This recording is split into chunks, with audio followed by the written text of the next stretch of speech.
Educação à distância, mudando realidades.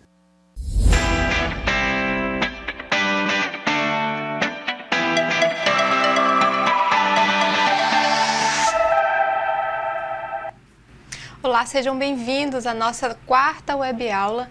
Nessa quarta web aula nós vamos tratar sobre fatores que impactam a gestão de pessoas. Então, essa é a disciplina de gestão de pessoas e comportamento organizacional, e nas nossas últimas aulas nós tratamos sobre processo de gestão de pessoas, né? A gente tentou exemplificar como eles funcionam e como eles podem melhorar a gestão, a atuação de gestão de pessoas dentro das organizações. Hoje a gente vai falar sobre processos um pouco mais internos, né? De relação, né? Fatores que influenciam ali na boa operação dentro das organizações, nas boas relações, né? E também que podem impactar de forma negativa. Então é importante a gente sempre ter esse olhar. Às vezes aquilo, por exemplo, voltado para cultura, pode ser positivo, pode ser negativo, enfim. E como melhorar. Então nós trazemos aqui nosso primeiro conceito, que é cultura organizacional.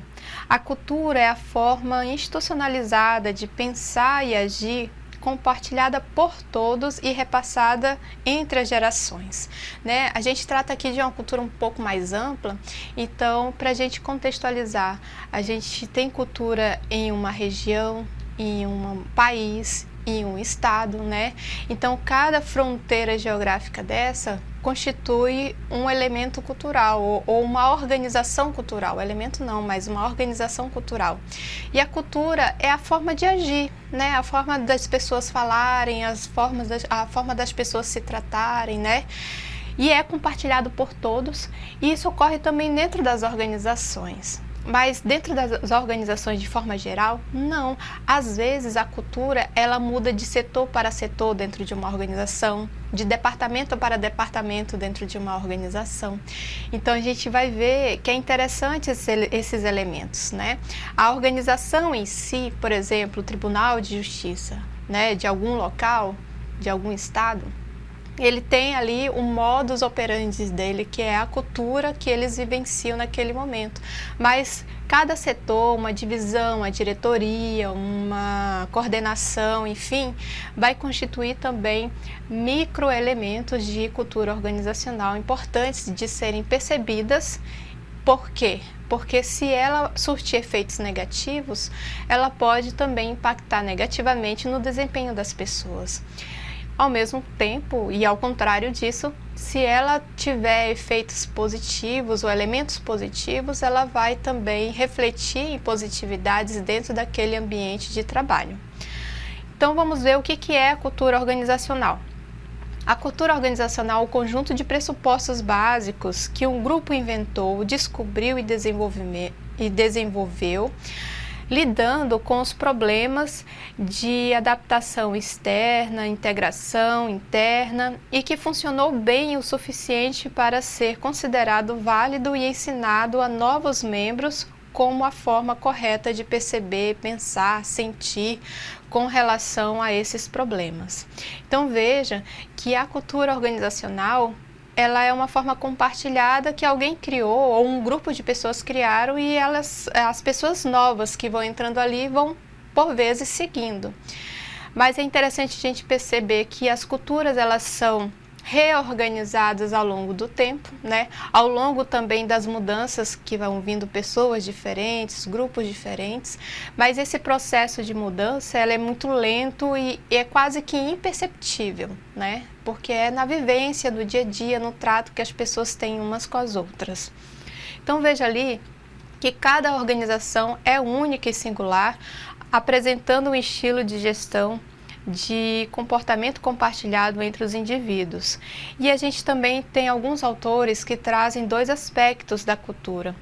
Algumas culturas organizacionais podem ser fortes, que apresentam pouca oposição, mais adesão dos indivíduos, e mudá-la é muito difícil. E algumas culturas de algumas organizações elas podem ser consideradas fracas, que é a tendência uma tendência de que as mudanças e as tensões entre os membros existam e isso pode ser mudado.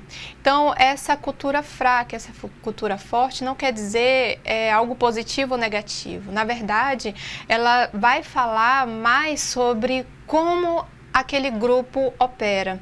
Tem grupos que, dentro de uma perspectiva de cultura forte, que já tem muito tempo que eles trabalham juntos, né? Tem organizações que já são mais que seculares, mas e o grupo que está ali dentro já trabalha muito tempo junto. E esse tempo ou essa vivência construiu uma cultura firme, sólida e forte, né? Que é aí o que a gente fala forte. O bom desse tipo de cultura é que as pessoas têm mais adesão, as pessoas compreendem qual é a função dela, qual é a função do outro, né? Então é um processo de amadurecimento já bem estabelecido. O ruim dessa cultura é se caso houver algum processo de mudança, principalmente mudança externa, como por exemplo uma legislação, novas formas de procedimentos regulamentados pelo governo, por exemplo.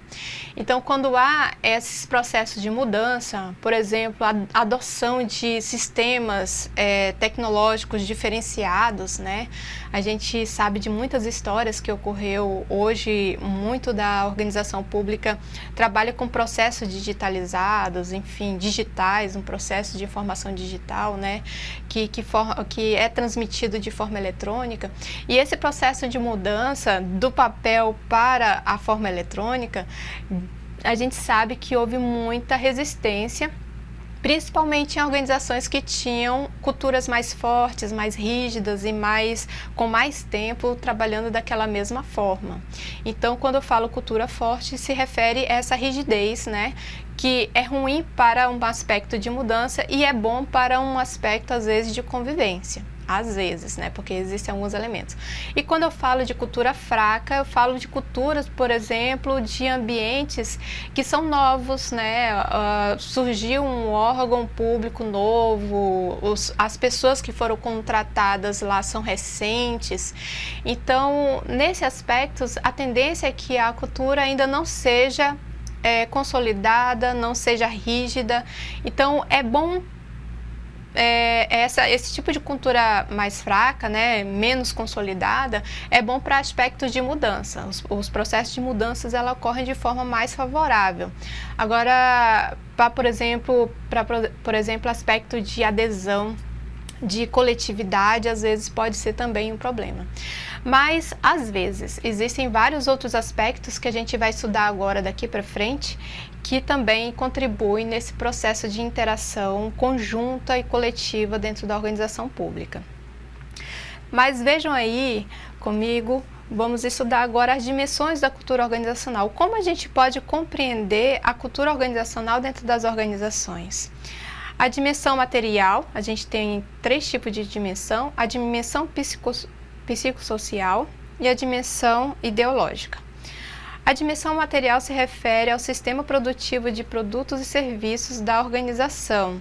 Seria a verificação de como funciona a forma de produzir e atender dentro da organização. Então, seria o que eles fazem, né? Qual é o serviço, o produto que é ofertado. A dimensão psicossocial revela a forma de interação, de comunicação entre os membros. Assim, em organizações mais hierarquizadas, as relações podem ser mais formais, enquanto em organizações mais achatadas, as relações podem ser mais abertas. Então, é a forma como as pessoas se relacionam, essa dimensão da psicossocial, a dimensão psicossocial se refere a isso. E a dimensão ideológica está relacionada aos valores, normas, ritos praticados dentro da organização e tem forte relação com a história e a missão da organização. Veja então que a cultura organizacional ela pode ser compreendida nesses 3 aspectos. O aspecto material é o que se faz, né? Aquilo que quando você chega numa organização, você vê eles fazendo, você verifica a organização deles, o produto ou o serviço que eles fornecem para a sociedade, né? Essa é a dimensão material. E a dimensão psicossocial é como eles se relacionam, né? Eles se relacionam bem, de forma harmônica, ou eles se relacionam de forma conflituosa, e esses conflitos provavelmente não são resolvidos de forma contente e tem uma tensão ali no ar, né? Como que há essa relação, que se faz essa relação. E ali, por último, é a ideologia, por exemplo, como eles compartilham, que valores eles compartilham, que rituais eles fazem, né? Então, muitos processos ritualísticos existem dentro das organizações, por exemplo, como tomar o cafezinho, ter a pausa para o cafezinho, isso é um ritual. Comemorar o aniversário do mês, todos os meses, né? Aniversariantes do mês, isso também é um ritual. Recepcionar alguém novo, passando por todos os departamentos, também, se é feito de forma constante, é um ritual. Então, são elementos que são perceptíveis dentro da convivência e dá alguma sinalização sobre como é a cultura organizacional daquele lugar. Dentro da cultura, nós também temos o clima. O clima organizacional é a forma como as pessoas, membros da organização, percebem os elementos da cultura organizacional em seu lugar de trabalho. O clima organizacional é um conjunto de características percebido pelos trabalhadores que diferencia uma organização da outra, reforça a sua identidade e de alguma forma influencia no comportamento das pessoas nas organizações. Então, gente, o clima organizacional, ele é como eu percebo a cultura organizacional de onde eu trabalho. Imagina aí o ambiente de trabalho que você atua ou que você já atuou. Imagina qual é a sua percepção sobre trabalhar naquele local, né? A primeira imaginação que você tem aí, é bom por conta disso. Não, é ruim porque tem um fulano que não se dá com fulano e eu não consigo falar porque é uma tensão constante, é uma pressão constante. Então, a forma que a gente percebe a cultura, ela sinaliza como é o clima naquele ambiente de trabalho. É um clima harmonioso? É um clima que dá para você ser criativo? É um clima que fornece condições positivas para que você queira trabalhar ali? É um clima que fornece situações de tensão e de pressão que impede que você queira continuar trabalhando ali? Ou às vezes é um clima de pressão que você gosta e se sente desafiado porque é assim, né? Então é como você sente essa cultura organizacional. E a gente vê ali, então, esse aspecto das percepções é muito importante dentro do clima organizacional.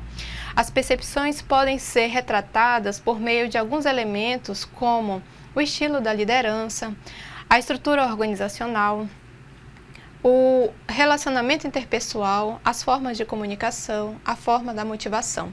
Então, esses são aspectos que a gente pode perceber e que a gente pode indicar, né, se o clima é agradável ou não, se o clima é satisfatório ou não, ou se o clima é agradável em alguns aspectos, mas em outros não é tão satisfatório assim, né? E por que é importante falar sobre clima organizacional?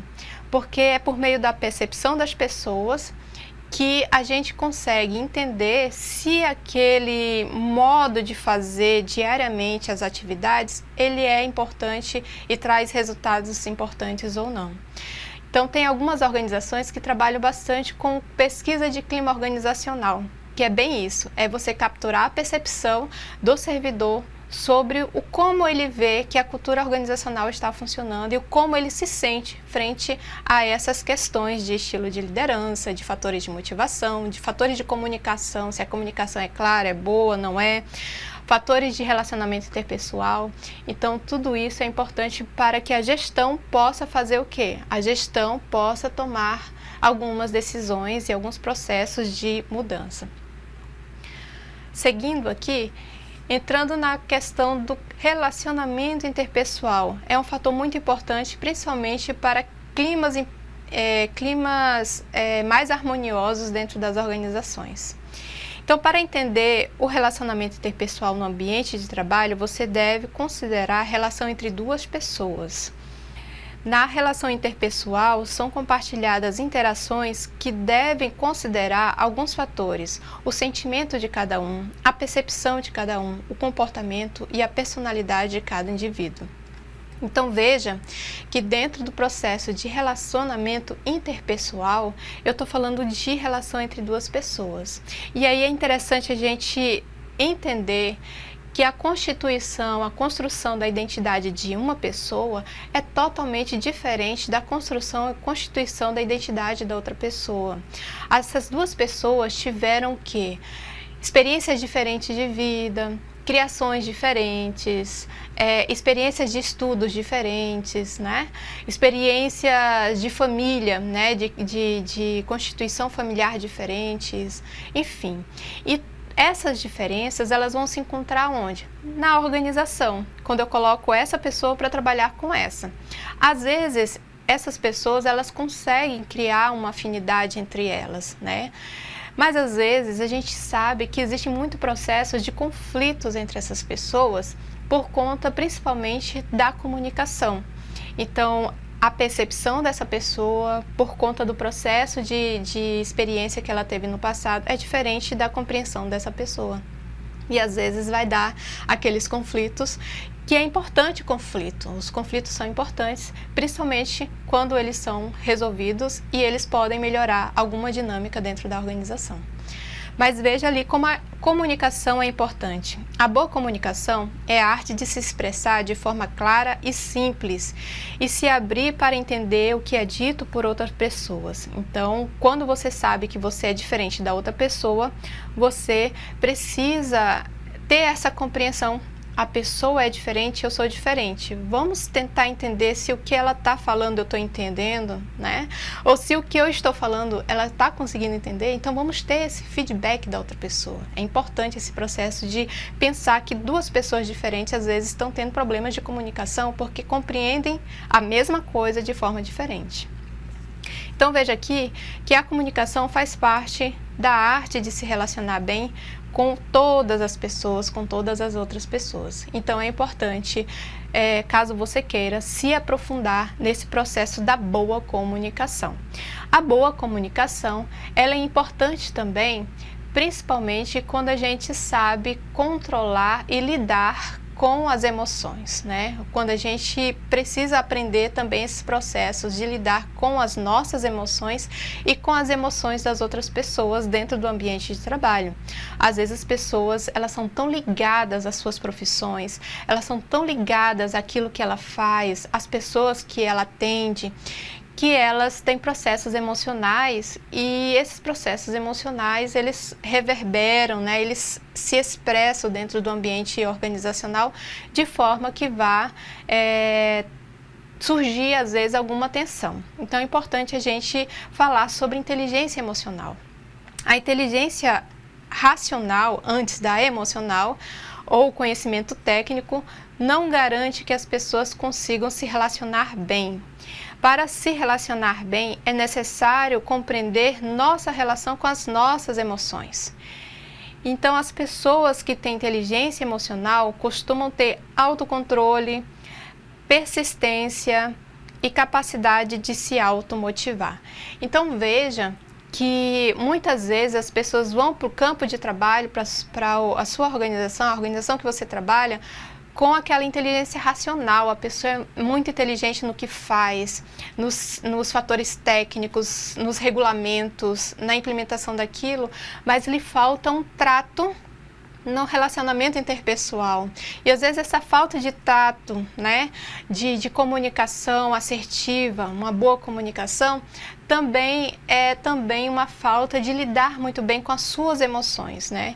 Então é importante que essas pessoas tragam esses processos, né, de conhecimento, de autoconhecimento, para que consigam lidar bem com as suas emoções e, em consequência disso, lidar bem com as emoções dos outros também. Então aqui eu trago alguns elementos da inteligência emocional que é importante que vocês tenham essa compreensão para que comecem talvez nesse processo de autoconhecimento e também de lidar bem com as suas próprias emoções. Olha lá. Então, o primeiro elemento é conhecer suas próprias emoções, reconhecer os seus sentimentos é o primeiro passo para você controlar suas emoções. Lidar com as emoções é o objetivo é que você alcance o equilíbrio, né? Quando você fala em lidar com as emoções, então você está falando ali de um equilíbrio, onde você sente e você se comporta de uma forma melhor. Ali também no terceiro ponto, motivar-se é um terceiro ponto importante. O autocontrole emocional contribuirá para alcançar nossas metas como motivação. Então, motivar-se é um autocontrole, onde eu vou mobilizar esforços próprios e internos para que eu consiga me motivar dentro da organização. No quarto ponto, é reconhecer as emoções dos outros. Isso chama de empatia. É um exercício de se imaginar no lugar do outro e assim tentar entender o sentimento do outro. E o quinto ponto, no caso, é lidar com os seus relacionamentos ou com os relacionamentos. É importante dominar o autocontrole e a empatia. Isso incentiva e encoraja a alcançar os objetivos mútuos. Então, vejam aí, são 5 processos, né, que a gente passa pelo processo de autoconhecimento e de uma boa relação com as nossas emoções. Quando a gente tem uma boa relação com as nossas emoções, a gente tem um comportamento mais adequado, a gente também regula as nossas reações no ambiente de trabalho e a gente entende também que as outras pessoas têm as suas emoções e têm suas dificuldades de lidar com as suas próprias emoções. Quando a gente tem essa compreensão, a gente pode alcançar ali uma situação de empatia, né? Quando eu penso que a outra também tem problemas, e aí eu aciono a empatia que há dentro de mim para compreender esse processo. Todo esse processo é um processo de inteligência emocional. E aí a gente entra na questão da motivação das organizações. O que seria, então, a motivação? A motivação é um conjunto de causas e razões que influenciam a intensidade e a persistência das pessoas na busca dos seus objetivos. Então, é primordial manter, dentro desse processo, na busca dos seus objetivos, manter a direção, a persistência e a intensidade. A direção é o sentido por onde os seus esforços estão sendo direcionados por meio do planejamento e organização. A persistência é a capacidade de ser fiel aos seus objetivos, sobrepondo os seus esforços a qualquer ameaça que o desvie ou desvie você dos seus objetivos. E a intensidade é a quantidade de energia que a pessoa dispõe para realizar as atividades e potencializar seus esforços para alcançar os objetivos. Então, a motivação sempre será um processo interno do indivíduo. Olha que interessante essa última frase. A motivação é o processo interno de cada indivíduo. Eu me motivo a alcançar os resultados nas organizações. Eu me motivo a me desenvolver melhor na minha carreira, a galgar ou ambicionar cargos maiores na minha carreira profissional, por exemplo. Então, esse processo de motivação, ela passa por esse processo de direção, senso de direção que eu quero, persistência, que é você continuar ali ativo, fazendo e melhorando sempre que puder, e a intensidade, que é esse processo de vontade de continuar a fazer, né, para que você alcance seus objetivos. Veja então que a motivação é interna. Um líder pode motivar então um liderado, um servidor? Não, diretamente, mas o líder pode gerar condições para aquela pessoa se sentir motivada no trabalho. E essas condições, às vezes, é um bom clima organizacional, uma boa cultura organizacional, um bom processo de relacionamento interpessoal dentro da organização, práticas de inteligência emocional dentro da equipe, que são implementadas dentro da equipe. Então, todos esses elementos, eles podem gerar uma condição ambiental e psicológica em que a pessoa se sinta motivada para fazer, para ser melhor, para contribuir mais para a organização. Então, vejam aí as nossas referências. Então, se vocês quiserem aprofundar as leituras, né, são esses os textos que nós utilizamos para essa aula. E também tem outros textos lá no ambiente virtual de aprendizagem para vocês, né? Espero que essa aula tenha sido esclarecedora, enriquecedora. E eu também espero que você tenha sentido vontade de buscar processos de formação, de autoconhecimento. É muito importante para a vida da gente esse processo de busca do autoconhecimento. A gente melhora com a gente e a gente melhora com as outras pessoas no ambiente de trabalho. Então eu vejo você na próxima aula.